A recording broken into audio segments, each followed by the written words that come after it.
Kia ora and welcome to the Te Moata podcast. This is your host, Kate Rosetta Misselbrook. And I was joyfully with Nana Vero, Stephen Archer in the nook of Nanook Cottage on the last day of the retreat. And it was yet again a lovely chat. We talked about the nervous system, the prefrontal cortex, safety, and what's the difference between me and a corpse. Yet again, words of wisdom, up must go, and a few good laughs in between. So without further ado, I welcome Stephen Archer. Cool. Well, welcome back, Stephen, to the podcast. Thank you. From our last podcast, you briefly touched on the nervous system. Yeah. And you kind of still touch on it through this retreat to the nervous system, and I think you mentioned the prefrontal cortex too, which was intriguing. Could you maybe dive into how the meditation helps with the nervous system, or is the nervous system just really important to understand for human development? Yeah. Okay. Diving into that. Yeah, straight in there, eh? I think it's a way that I'm enjoying exploring, considering mindfulness from this perspective of human nervous system, brain, human consciousness, our felt experience, and what's grounded in our biology. And it's an emerging field, so there's lots of learning happening all the time in this area, and I find it exciting, and also gives a model and some signposts and a bit of a structure, I guess, for people when they enter into meditation, like what's this all about. One of the ways of starting would be to think that our state of mind, and when I talk about mind, I mean like consciousness, awareness, so mind with a capital M, which includes my feelings, everything. Yeah. Our state of mind is a readout of the state of my nervous system. Meaning, if my nervous system is activated through threat, then I'm going to experience that kind of mind state. I'm going to be experiencing a state of consciousness that is profoundly coloured and shaped by stress physiology, stress chemistry happening in my body. If my nervous system is settled, we could call it being regulated, and therefore I feel safe, then I get to experience myself in a very, very different way. The understanding that our nervous system is a mammalian nervous system, which is, 150 million years old. Or mammals really came to the front, didn't they, after the dinosaurs moved on? Yeah. So, but we're talking tens of millions of years. So it's incredible to think that our nervous system has had tens of millions of years to adapt to this environment on planet Earth, and the intelligence of that, that all mammals share the same nervous system. So that's what we're kind of riding along in this large mammal kind of form that we are. Okay, and yet also there's this thing like the new kid on the block is the development of the prefrontal cortex, a couple of 100,000 years ago. Some people would say that is the reason why we're the apex species on the planet now. And the prefrontal cortex is to do with the emotions, is it? Well, no, it's more. It gives us what we would generally think of as our smarts. Okay. Right, going to the moon. This capacity for complex linguistic thinking and communicating in those kinds of ways, to be able to think about the past and the future, to be able to regulate our emotions. Right. All of that and more comes very much from our prefrontal cortex. Generally being seen as, I guess, you can see it as a mixed blessing. It enables us to enjoy all of the benefits that come with it. We live longer, we can figure out how to heal malaria or whatever it might be, and on and on and on. But it can be a challenge when it comes to meditation, because very often it's where we set up shop, it's where we inhabit this sort of place, we're educated into it, we develop it, we associate with this part of our intelligence and we promote it. and it's very easy for us to do that at the cost of like the older part of our nervous system, the older and deeper parts of our nervous system, which are more associated with our emotional intelligence, with our intuitive intelligence, with our spiritual instinct. And it's also the place where we have the capacity to deal with and recover from stress. It's also the place where we connect with each other. We can sit here and shoot the breeze and shoot about ideas, but if you and I are going to get really connected up together, it's going to have to happen from a deeper place within ourselves, or let's just say another place within ourselves. And that means that I would need to signal to you that I'm a safe enough person for you to let me in, and that it's safe for you to relax with me, and we can get a bit closer, even just energetically. That sort of comes from a different place in ourselves. When someone sits down in meditation, all of that is like, now we're turning that inwards to see, actually, do I feel safe in my own skin? Does my own heart let me in? Maybe not. If I'm holding stress in my body, that I haven't recovered from, then I may not actually be able to access all of myself, particularly the feeling dimension. And so when people go into meditation, it's like this is what they're starting to explore. And I mean, I encourage people to say, start tracking your nervous system. Just notice. Do you feel calm? You'll know, because your body will let you know, which means I'm not feeling threatened right now. I feel I'm available to the present moment. I'm available for relationship. My mind is able to be in the present moment. I can be responsive and agile, and I can pay attention well to what's actually going on in the present moment. Generally, when our nervous system's out of balance, we can't do any of that stuff, or that capacity is seriously compromised. And so, brief sort of working model really is like we're working with regulating our nervous system, which is also, of course, associated with health. Yeah. So that's why mindfulness is a health-promoting practice, as well as something which can heal old wounds and enhance our well-being and grow us in awareness. I kind of when I think about the nervous system, I think about two primary things. I mean, of course, there's much more, but one of the ways that we're wired is we are fabulous at threat detection. And we need to be to survive, and we figured that out millions of years ago. So our body is really primed for threat detection and responding to it very, very quickly, much more quickly than you can even think. Yeah. But we're also wired to give and receive love. It's like we need to do that. It's part of the way that we regulate our nervous system, is give and receive love. We're in that flow. Okay? And so it's interesting when you park those two alongside each other, because I have a need to be safe and maybe be protective of myself, have good boundaries, but also I have a need to give and receive love. And there's something very exquisite about being human, is that respecting that within ourselves and find out, how do I come into a place where I can create enough safety within my own skin such that I can be available to that flow. I mentioned it to the group a couple of nights ago, that so far in my work and in my life, I haven't met anyone who doesn't have some brokenness in this area. Oh, and if you do, you don't trust him, is it? Well, it'd be like, really? Further inquiry. Okay, great. I don't know. But I also think just normalising it, like, realistically, how you're going to go from birth to death and not have times in your life when you feel severely threatened.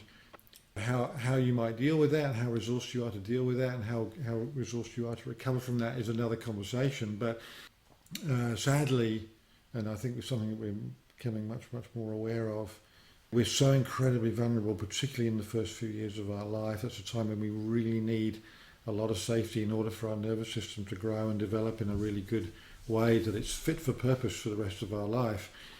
Often it's in those early years, through no fault of our own or ultimately anybody else's, often areas that tend to sort of contract or recoil or freeze when we start working with mindfulness. These are sort of things that start unwinding, which is amazing because I see the intelligence of that process. I kind of feel like as soon as we start offering relationship to ourselves in a kind of sincere way, which is a simple way of talking about meditation, our nervous system responds to that.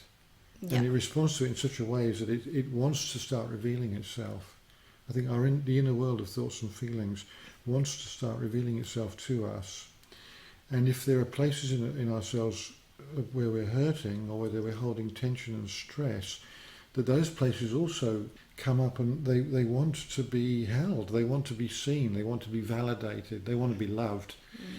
That's very much how the healing process works. And so it's kind of like if people make themselves available to themselves, they kickstart or initiate this process, and then after that it kind of runs by itself. And all you've got to do, easy to say all, is to just keep showing up for yourself. Or when you do withdraw or disconnect, to when you're up for it, just keep coming back.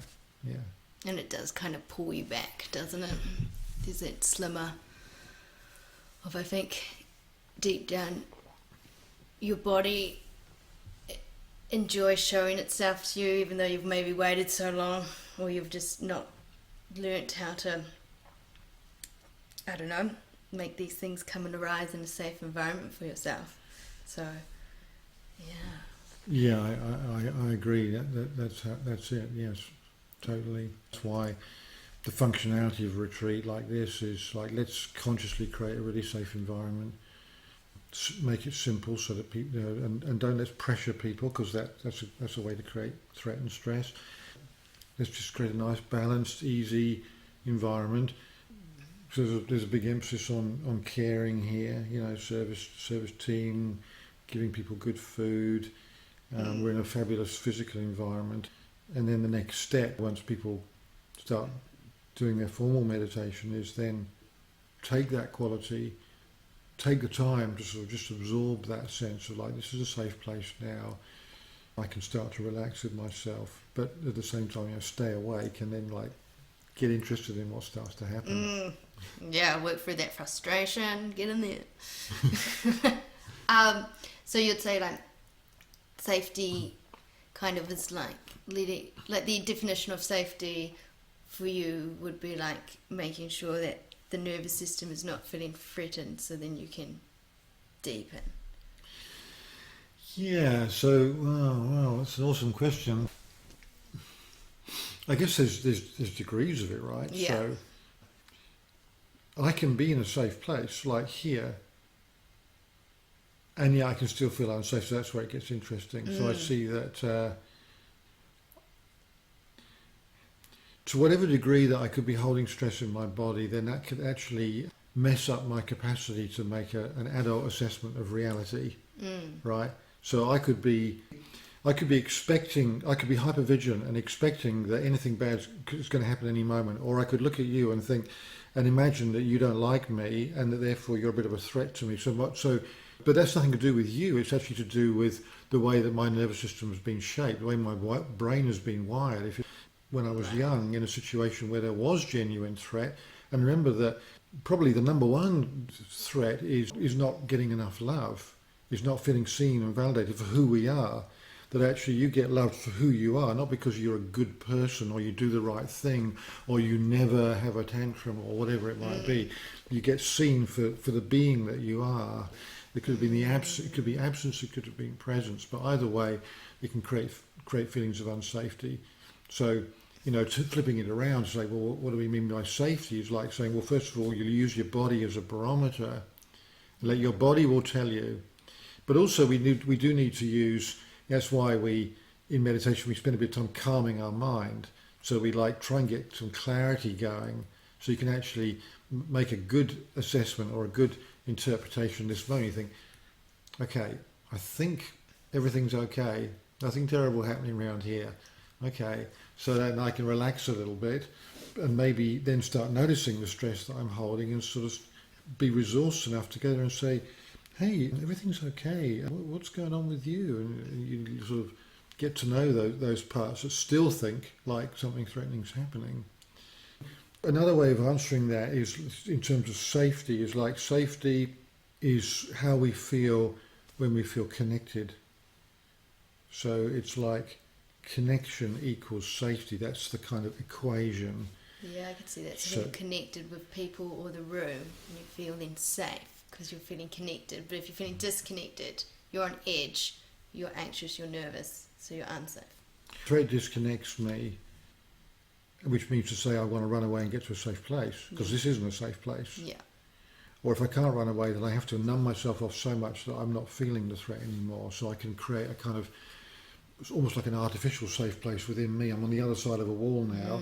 There's not much, it's pretty dead, but at least nothing terrible's happening there. It's absence rather than presence.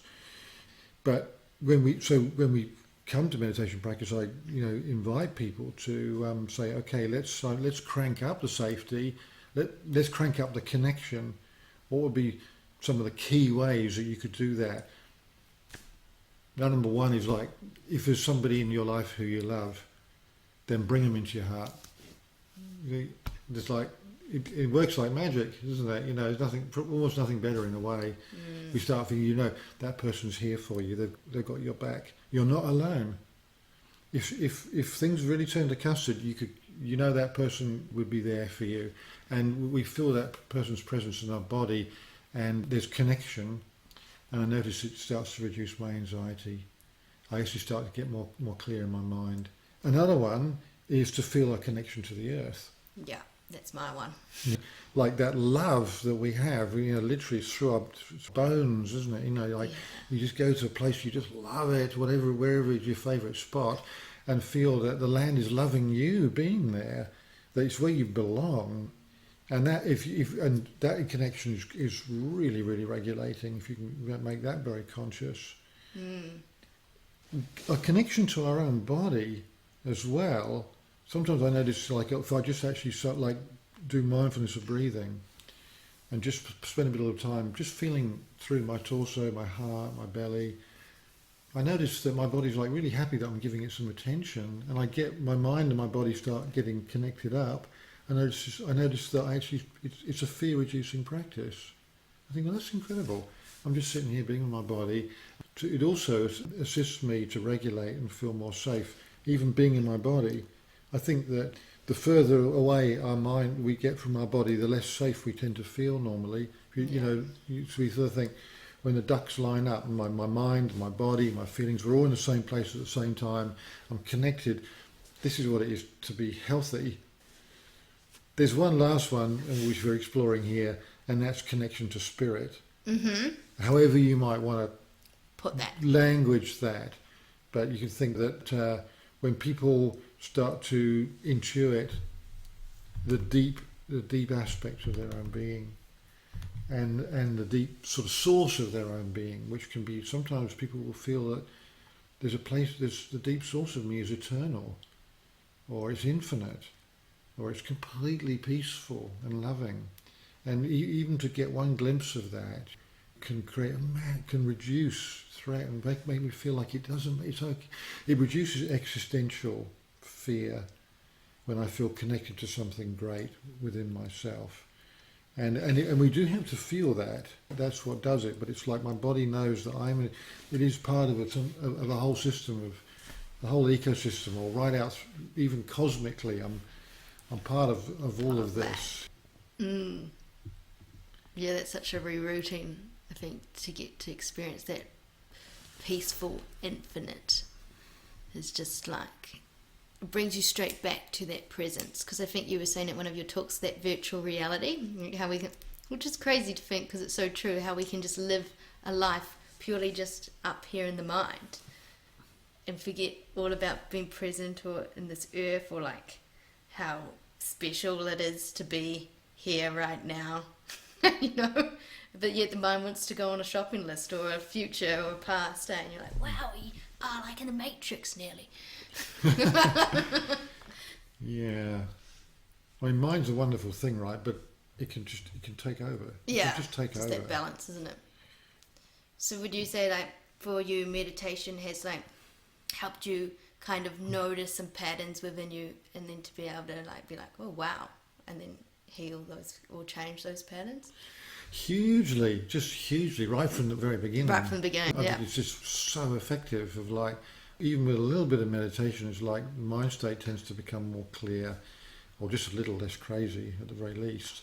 Just I see so much about myself, and I see, wow, these thoughts, these impulses, these reactions. Normally, they're just in the driving seat, and I am them, and there's something almost mindless about the way that I can just keep duplicating those patterns over and over again.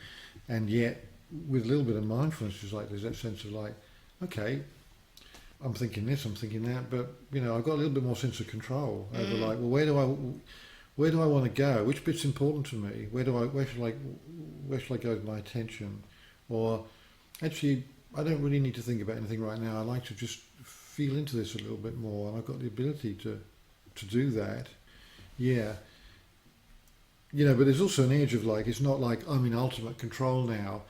Once I start to sort of settle, I start to recognise that presence is choiceless. I don't get any choice over where I feel myself to be. I don't get any choice over the next thing that's going to arise in my consciousness. If I want to listen very deeply into myself, I have to be kind of more receptive and open, rather than trying to direct the show. That's not really necessary anymore. It's that kind of like deep listening silence, the sort of deeper dimension of practice where we trust, the sense of like trusting what's emerging, rather than having a list of like, this is what's supposed to happen and this is what should be happening now and what shouldn't be happening. And so as the process deepens, it becomes kind of like more hands-off. Yeah, right. Get yourself out of the way, kind of. Well, you start to get out of the way, well, let's just say my usual sense of myself gets out of the way, and another quality of intelligence starts to arise, which is more quiet and more intuitive in the way that it's responding to stuff. It's not thinking stuff through in the same old way. I might consult with thoughts every now and again, but actually the intelligence of like my deep inner silence starts to really become strong. Have you ever stopped meditating? How do you mean? Like had periods in my life sort of yeah, thing? when you've just kind of thrown in the towel and you're just like, actually, no. A massive amount of times. It can be very confusing practice in the beginning. I think it takes a long time to start getting a feel for it. Very relentless. Facing into myself, particularly turning towards my suffering, is not a walk on the beach. And I've had times when I thought, I don't know, this is just too hard. It's just too hard to do. But I found that, as you said at the beginning, there's something that pulls me back. Yeah, right. So. I love that. I don't always love it though. Sometimes I think, no, I don't. Isn't there a plan B? But it's like, but more and more I think, well, because when that comes, it makes it easier. That to be pulled back into something through attraction and think, oh no, it's going to be good. It's good for me. It's good for me. Yeah, that's right. I remember this. Yeah, coming home, all right. Yeah. Okay. And so this retreat, you've kind of been saying, I really enjoy it. What is it? Get with yourself. I'm enjoying that slogan. All right. Is that like meaning kind of like in a sense of like get to know, let it all come out, be? All of that. And I love the words. I guess a significant part of my job is to put some English around all this, so that for people who want to learn meditation, they've got stuff to respond to. I mean, there are some teachers who just sit in silence and just let it go. You just sit with them, and maybe it takes go a bit more slowly, but you just get the vibe and you start chilling out, and nothing, not a word is spoken. But that's pretty unusual, and I think that I've been profoundly affected by people just saying a few words to me sometimes in a meditation context, or different teachers I've been with. It's just a few things that's like just rung a bell in me so much. I'm like, wow, so I appreciate the benefits of that. And these phrases, these are creative phrases, different phrases come to me. How do you talk about a process which actually is silent? And quite individual in its sense. It's diverse, it's full of paradox. Yeah, I love paradox. Is there something to do in meditation, or is it about doing nothing? Is it about being, or have you got to get some energy going, or have you got to relax? It's like it seems to be so full of paradox, and I love diving into that. Yeah, getting with myself is about self-awareness. It's like, okay, are you aware of yourself right now, and what quality of presence are you experiencing right now? And can I get with my body? Am I receptive to the signals that are coming from my body right now? The somatic information that's coming to me? Or am I like, no, I'm all in my head? Or get with myself. Sometimes I say to people, find out where you are. Where are you? Like, don't think about it too much, but like where do you locate your being? See, so if I'm upstairs thinking, well, I read in this book that, I think, really, is that where you are? But that's not where you are, though, is it? I can think anything, but I'm not who I think I am. If I actually want to turn to the I have to kind of come into presence and feel just where I am right now, and that process makes me quiet. That's the kind of orientation, and as you said, everyone will come to this in their own way. There's a beauty to that. Yeah. It's not kind of one size fits all. No. And I noticed with that you're doing hand gestures going quite down, like when you're saying getting quiet, it's like you're going the downward energy, not like Right.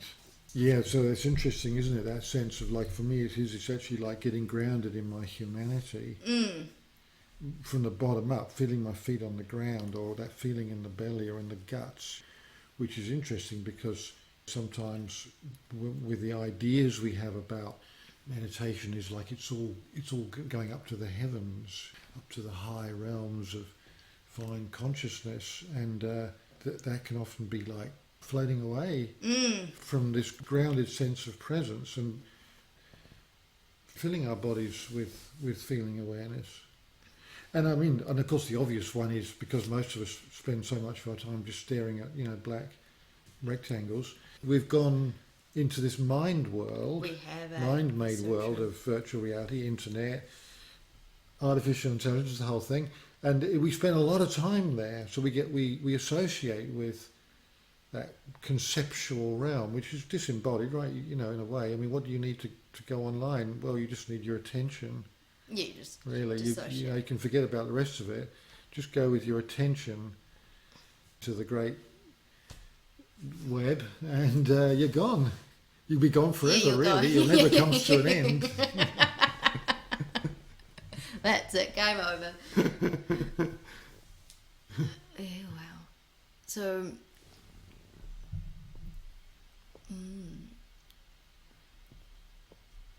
So with the layers of the body, so you can go from your feelings to your body, and then is there also like a body of like an energetic body that you can do, like, is there layers of meditation, like kind of like, I guess, I don't know, is it, I'm not a yoga person, but is it like yoga? Do you know what I mean? I haven't really studied yoga, but I appreciate that there are many different more ancient meditation systems out there where they kind of map the territory and sometimes talk about different stages or different layers or whatever. We talk about like the process of deepening in is definitely a process, and there are different strata. They could just be like, I'm on the surface of my mind where there's a lot of noise and activity happening. Yeah, right. It's a very noisy place. And then as I start to deepen into myself, it actually starts becoming more quiet, and I'm starting to access more of it like somatic, intuitive, emotional intelligence rather than predominantly thought forms of intelligence. Sometimes I get into like fine energy places within myself, or I might start feeling the kind of tingle of aliveness, or just the sort of vital feeling of what it is just to be alive. I feel the fineness of consciousness itself, like just to be aware is like a sort of a very fine light that's coming through this form. If it wasn't coming through it, this would just be a corpse, right? Sometimes I think, what's the difference between me and a corpse? Is that there's some fine energy coming through here, which is like the glow of awareness. Wow. You know, that gives some luminosity to me. It gives that kind of shine in the eyes that a corpse doesn't have. You can have in meditation, sometimes people just feel that directly, and it's like a contemplative thing. You just let yourself get absorbed into that, just the fine energy of being. This kind of progression of experience happens naturally because we're just moving through natural territory. It's not like we're trying to create these things. Yeah. But it also comes with a slight risk, which is health warning, you know, be careful, which is don't let your thinking mind turn that into a linear progressive stage where you're supposed to arrive at some goal, which is what our minds love to do. Like, so where am I at? Am I at step one? Am I more of an advanced meditator? And it's like, I've found that to be just an absolute dead end. And in fact, it's highly risky to start wearing a badge of honour. I'm a seriously advanced meditator because you can guarantee that life is sooner or later is going to make you fall on your face, and that's not going to be pretty or comfortable. And then I guess it's kind of like a slight argument because no moment is ever the same. So even if you're a beginner or an advanced meditator, you're both starting at the same space all the time. There's always more to learn, and also the just moving through the human life cycle is a humbling experience. Moving towards aging, but I feel myself, you know, on the edge of that is like, that's an interesting thing, and it's humbling in a way. So it's like to respect and honour each of us for exactly where we are, in whatever stage of life, whether you're young or old physically, but also whether you're new to meditation or whether you've been doing it for decades. Just like recognise we're all in unique places, and actually, why make any comparisons? Great assessment and grading. Yeah, a little hierarchy thing. What I guess the mind wants to do. But in any moment, any of us could be loving, could be incredibly wise, because these qualities are common to our humanity. So it's not like you've got to be a seriously advanced yogi before you can actually be capable of love. Hardly. We're all in this together. Yeah, all in the pot, eh? Do you find old age and meditating harder physically? Yeah. I can't sit cross-legged anymore, which is a real shame. I used to love it. It's such a lovely posture. It is a nice posture. I'm kneeling now, and even the kneeling's starting to get a bit hard. Does it hurt, like on your knees? It hurts on my knees. I think I just need a bit more cushioning. Maybe a blow-up airbag would do it. I still love it. What's the longest you've ever meditated for? Well, I mean, if you're talking about formal meditation, it's like retreats. I've done like 3-month retreats. That's a long retreat to do in silence. But the great thing about long retreats is it kind of normalises. It just becomes normal life now. You can't even hardly remember after 3 months. You can't even remember what it was like before. Wow. Yeah, there's real benefits in pushing it out. You've still got to come back. Right? It's more like the quality of mind you're experiencing. If you think, well, actually mindfulness is constant, right? You know, awareness is constant. That's what I've been gravitating with. That's the thing. It doesn't matter what's going on or what I'm doing. I'm awake, I'm aware, I'm feeling. What am I doing with my attention? What is the state of my being right now? Do I feel safe? Do I feel stressed? Real simple stuff I've become aware of. And it's like actually every moment of life is an opportunity for meditation. Yeah. Yeah, because you can find straight away if you come off that cushion, like I start doing things around here, I can tell my mind's not even there. And then it's like, I'll come back to that moment, which is the same as on the cushion.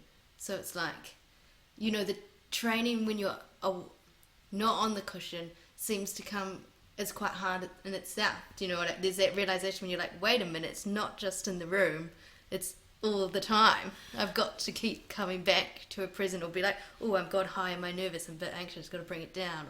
Yeah.